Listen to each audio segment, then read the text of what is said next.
One day, Africans will come to the understanding that there was never anything like independence in any African country. One day, Africans will come to the full realization that there was never anything like independence in any of African countries since white man came here. Never. The white man came here and built his structures, his Western institutions that was designed with the intent of exploiting the people for the sole purpose of their own profit, their own societal selfishness.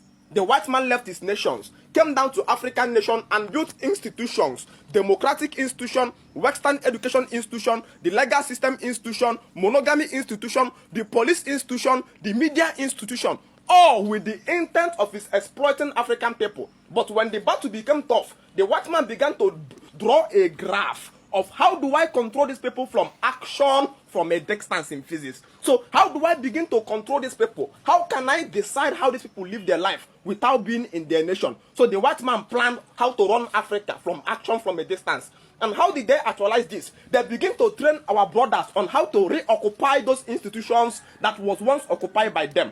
So we are not independent, no sir. They only left, but the institution that was designed with the intent of exploiting us is still there, now being managed by our own brothers. And I'm going to give you some instances this morning, because the day you met Light of Africa is the day you met emancipation of brain.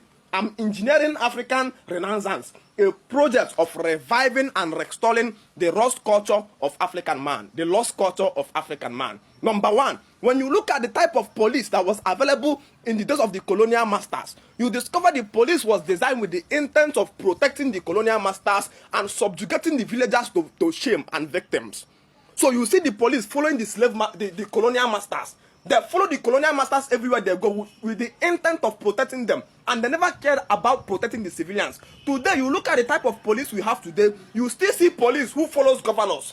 You still see police who follow senators. You still see police who follow artists and Ugbo. You see police who follow prominent men, but they never care about protecting anybody in Ogboka. There was no police protecting anybody in Amori. So the same type of police that was designed with the intent of protecting the colonial masters and then subjugating the poor people, the poor mass. You will think the police is in your village to protect you. You are a fool. Police is in your village to destroy self-defense. So you cannot fight and defend your life against yourself and then protect the rich so that the rich cannot be harmed by the poor.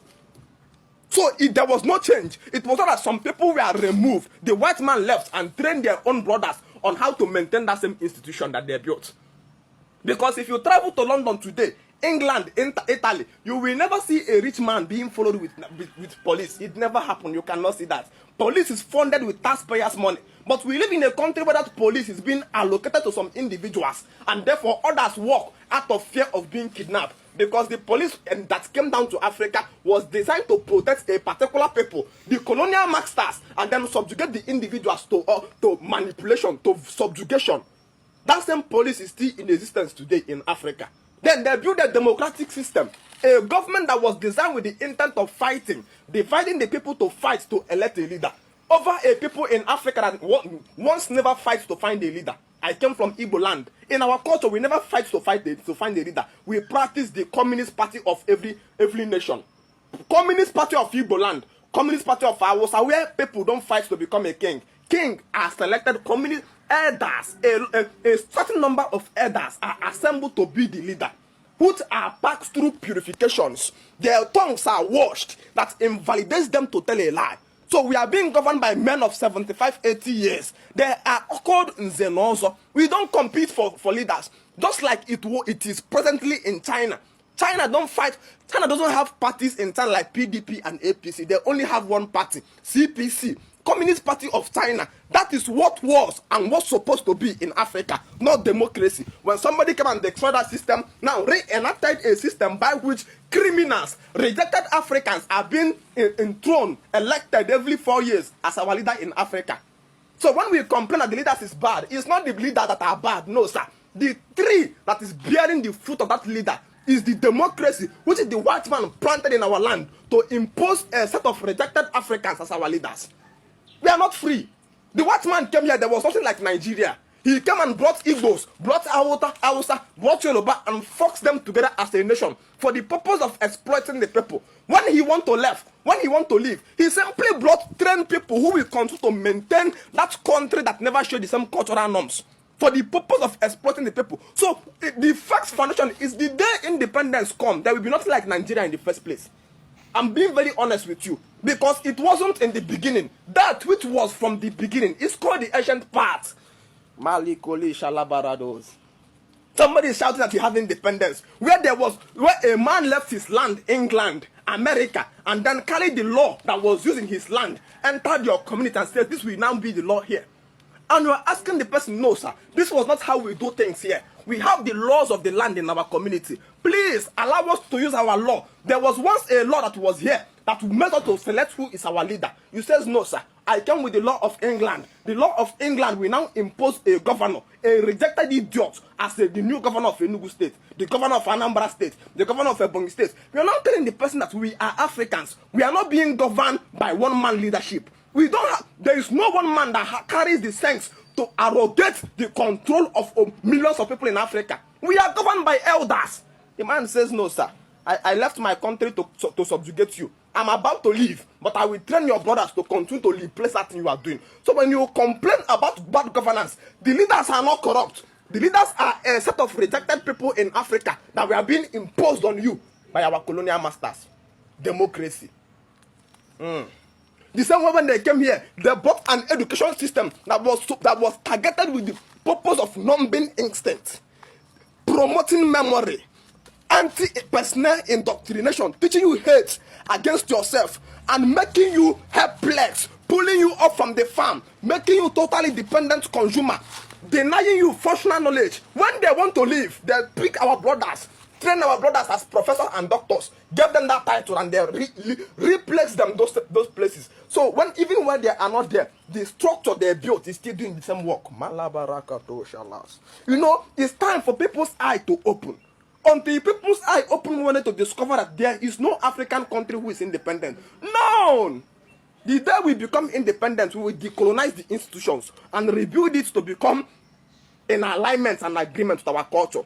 Just like my man was writing it, he says, all things shall become new again.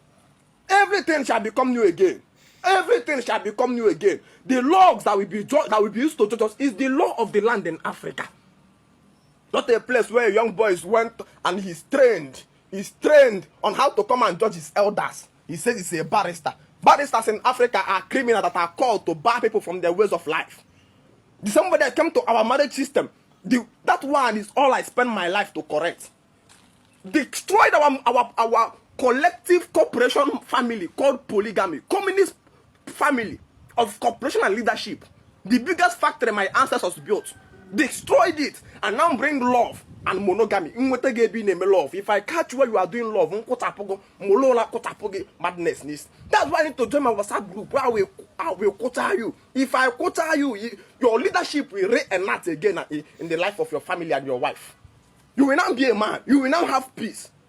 I will put you in a position where you will look and you will have what is called the internal peace of mind in your family. How can you not be fighting with your wife? Because you are in the wife, you have been fixed and perched in a fighting ring called monogamy. A man remains equal with a woman until he had a second wife. It is that second wife that will separate the man from the woman and put the man as a leader to take the leadership. Cooperation was there. No species can survive fighting his fellow species.